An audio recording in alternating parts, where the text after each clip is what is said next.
अनुराग भदौरिया, उत्तर प्रदेश, उधर river front मामला हम देख रहे हैं और उस पृष्ठभूमि में इधर कैबिनेट एक्सपेंशन होने वाला है, आपकी टिप्पणी?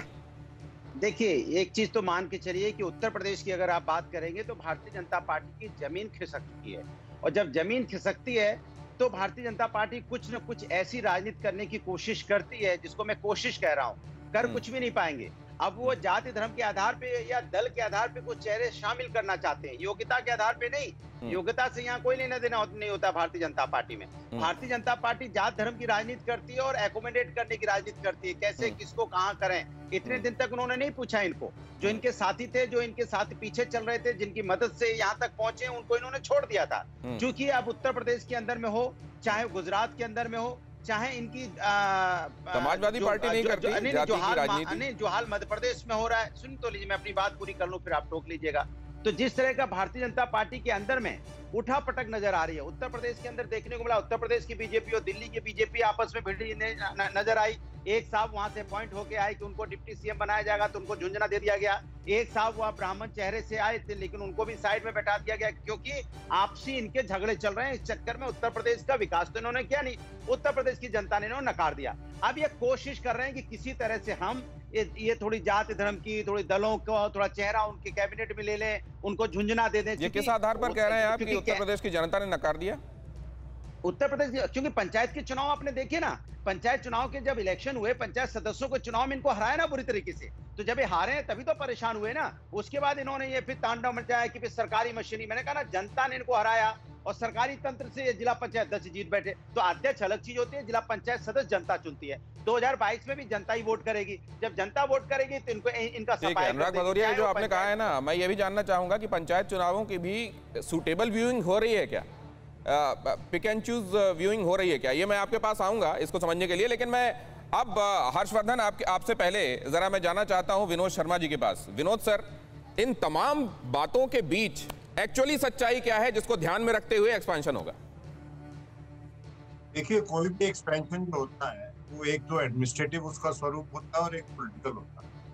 ये दोनों का मिक्स होता है, और मैं समझता हूँ कि ये जो अभी एक्सपेंशन प्रधानमंत्री करने की कोशिश कर रहे हैं वो एडमिनिस्ट्रेटिव भी है और पॉलिटिकल भी। एडमिनिस्ट्रेटिव इस लिहाज से कि एक एक मंत्री के पास 3-3, 4-4 पोर्टफोलियो हैं, वो पूरा ध्यान नहीं दे सकते हर पोर्टफोलियो पे।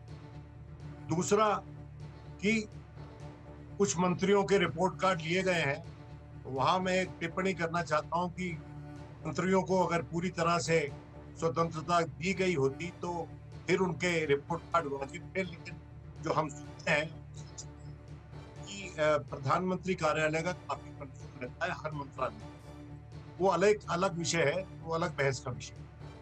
अब रही पॉलिटिकल बात, देखिए, जनता दल यूनाइटेड को अकोमोडेट करना है।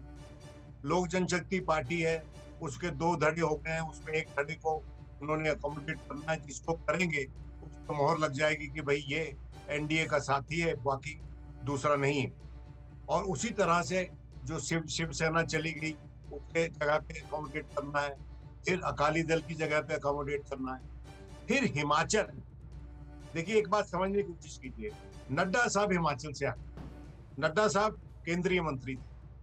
अब आज के दिन हिमाचल से भी किसी चेहरे को लाना पड़ेगा, और हिमाचल में भी एक चेहरा देना पड़ेगा, क्योंकि वहां भी इलेक्शन होने, कांग्रेस का अपना चेहरा नहीं है, और बीजेपी ये कोशिश करेगी कि पहले वहां पर चेहरा दे। राइट, तो चेहरा होगा उसकी उतना ही आप अटकलें उतनी लगा सकते हैं जितनी मैं लगा सकता हूँ। चेहरे की वहां पर जरूरत है। उत्तराखंड में उन्होंने चेहरा बनाया है, लेकिन उत्तराखंड से कोई मंत्री आता है या नहीं आता, इसमें अभी कोई सर्टेनिटी नहीं है। क्या मैं आपकी बातों का अभी फिलहाल लब्बो-लुआब ये निकालूं विनोद सर कि प्रशासनिक और राजनीतिक आधार पर होगा ये एक्सपेंशन, और उसमें राजनीतिक आधार में ये देखा जाएगा कि फौरी जरूरतें कहां पर हैं।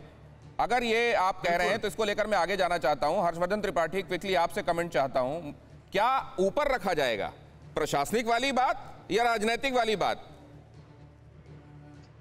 देखिए दिनेश जी, सबसे पहले तो मैं ये कहूँगा कि ये जो मंत्रिमंडल विस्तार हो रहा है ये बहुत देरी से हो रहा है। अब विस्तार हो जाएगा, उसके बाद समझ में आएगा कि देर आए तो दुरुस्त आए या नहीं आए। और देरी की हालांकि एक बड़ी वजह ये है कि जो चाइनीज वायरस का कहर भारत में रहा, उसकी वजह से भी ये विस्तार टला, नहीं तो शायद ये 1 वर्ष पहले हो गया होता। लेकिन मुझे लगता है कि यह जो मंत्रिमंडल विस्तार होने वाला है, ये मोदी जी पूरी तरह से राजनीतिक विस्तार करने जा रहे हैं। इसमें प्रशासनिक का रंच मात्र कहीं कोई लेना देना नहीं है।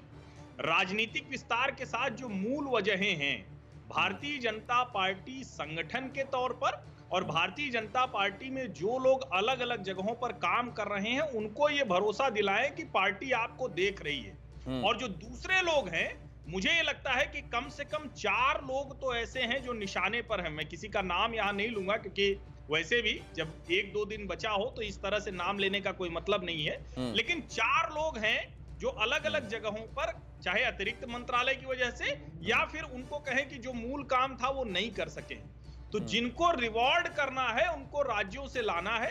राज्यों के चुनाव मूल वजह है। सामाजिक समीकरण को भारतीय जनता पार्टी साधती रही है और उसको इस मंत्रिमंडल विस्तार के जरिए और पुख्ता करने की कोशिश करेगी। पूरी तरह से राजनीतिक मंत्रिमंडल विस्तार होगा ही। फिक्र आपकी, सोमवार से शुक्रवार रात 9 बजे सिर्फ TV9 भारतवर्ष पर।